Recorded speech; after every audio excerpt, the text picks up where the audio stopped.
Okay, well, I'm going to take executive privilege really quick because I'm up here and I have the mic. I want to acknowledge first my mother, because my dad is often recognized. He's the loudest with the bullhorn.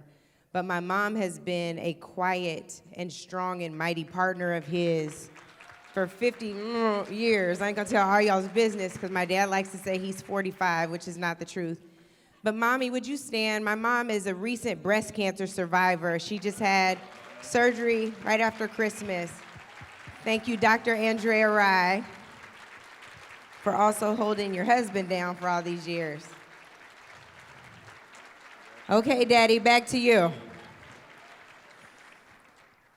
If you've ever talked to my father, when you ask him how he's doing, his response is often, "I'm just out here fighting this racism, man."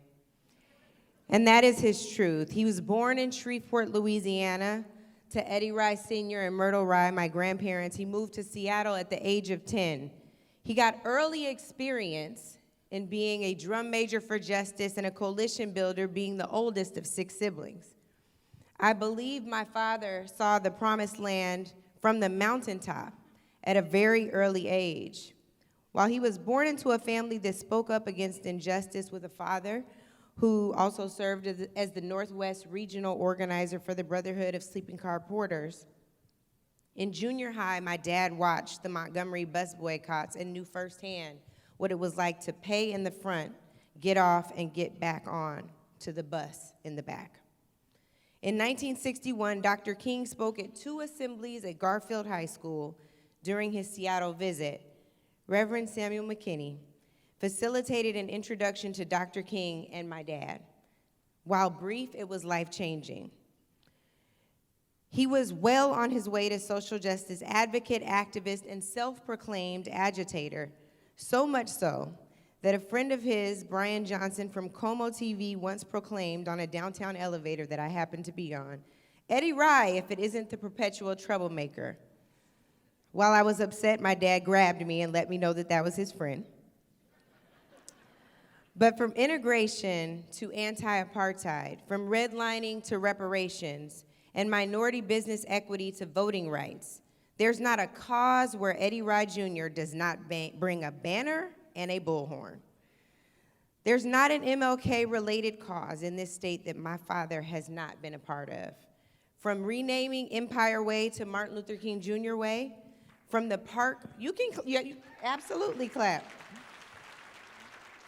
From the park, also on Martin Luther King Jr. Way, to King County becoming Martin Luther King County.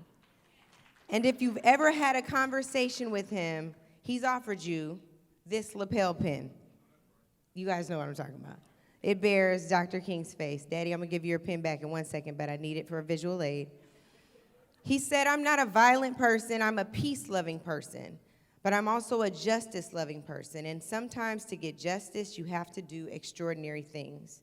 Daddy, indeed, you have done extraordinary things, and you too are extraordinary. Every phone call we end, he says, "I love you and I'm proud of you." Daddy, I love you very much, and I'm very, very proud of you. It is my honor today to present to you, I need it, the Vision from the Mountaintop Lifetime Service Award. I don't have the award. I would like to hold it and present it to my father. Thank you very much. It is my honor, now that I have it, to present you with this award. I love you, Dad. You want to hold it? For a moment? There's a camera. You want to look at the camera really quick? Right there. Okay, I'll hold it. There's your mic, not your bullhorn. I'm moving. Thank you very much. Listen to the keynote speaker. I have a choir here.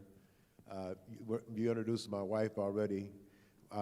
She has a doctorate in education, and I tell people I have a doctorate in agitation, and I think this is why we got her. But anyway, I'd like to introduce her godparents, Bob and Mickey Flowers, the other choir members, Sharon Maeda, Maury Sugiyama, my sister-in-law, Loretta McIver, and I really appreciate Mr. Donnie Griffin nominating me for this award. I do want to say just real quickly that In 1983, I helped organize the first Martin Luther King Jr. March. Today is the 41st anniversary of that march. And it was organized because we had gotten the name of the street changed, and a couple of people filed a lawsuit, and they didn't put the signs up right away, so we were a little bit upset with Mayor Royer and everybody else. But what happened is that that was signed in '82, and in November 30th, 1983, 4 weeks after Ronald Reagan had signed the Martin Luther King holiday bill, the Washington State Supreme Court ruled the city of Seattle had the authority to change the name of the street. So we won that victory.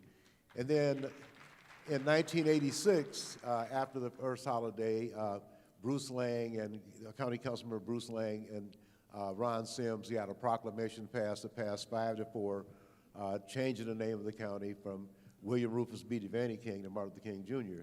However, 13 years later at the Martin Luther King event, 1999, I indicated to Larry Gossett, it's been 13 years, there's no indication that this is Martin Luther King Jr. County.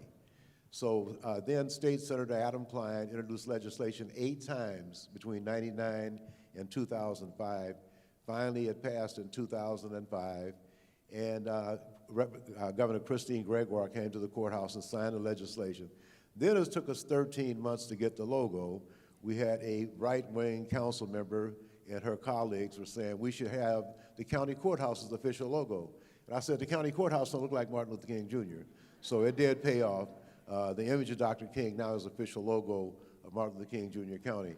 And I would encourage all of you that's able, it will be a March event at Garfield High School at 8:30 is an opportunity fair.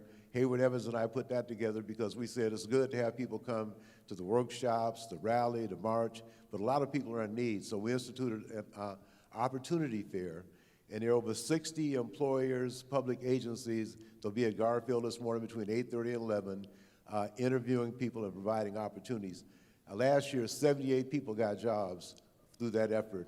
This year, 200 people pre-registered to attend an opportunity fair. So I just want to let you know that in the spirit of Dr. King, we're trying to uplift people. Thank you very much, and I really appreciate the honor.